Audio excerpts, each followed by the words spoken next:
Hello and welcome to the Housing Minute. My name is Samuel Gunter. I'm the Executive Director of the North Carolina Housing Coalition, and today there's only one topic of conversation, and that is the utter devastation that's been wrought in the aftermath of Hurricane Helene and all the rain that preceded it out in the mountains here in western North Carolina. Obviously, the storm had profound impacts across the southeast, but we are very focused on what's happening in the western part of the state at the moment. And if you are in the West now, you've got loved ones out there, colleagues out there, folks you care about, please know that we hope that you found safety, found shelter, found clean drinking water. We are thinking about you, we are praying for you. In the email below, there is information about things like FEMA Individual Assistance and the importance of signing up through that portal, the ways that individual assistance has changed after Hurricane Matthew and Florence, and what you might be able to expect in the immediate next couple of days, as well as long term as we look to recovery.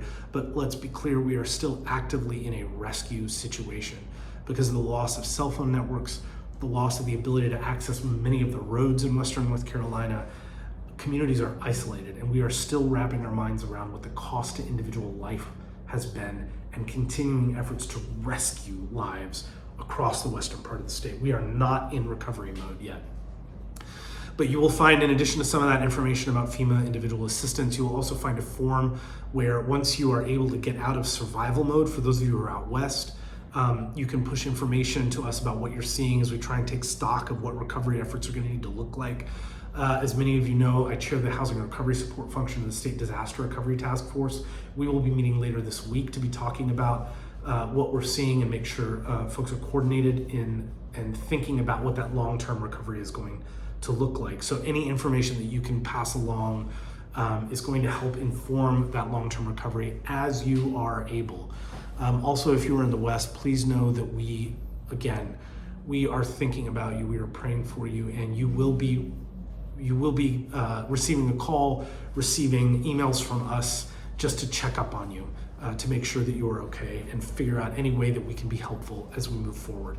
You'll also find some information on how to get involved with recovery efforts, how to donate if you're so inclined.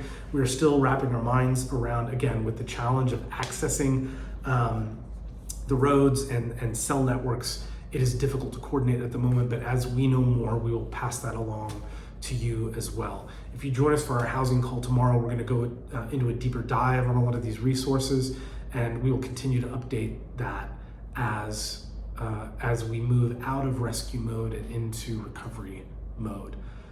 But let's be clear, the road is going to be long. This has been a devastating storm, and it's not over. So again, for those of you out west, we love you, we're thinking about you, we're praying for you. Please let us know if there's any way that we can be helpful in the days and weeks and months to come. We'll see you next time.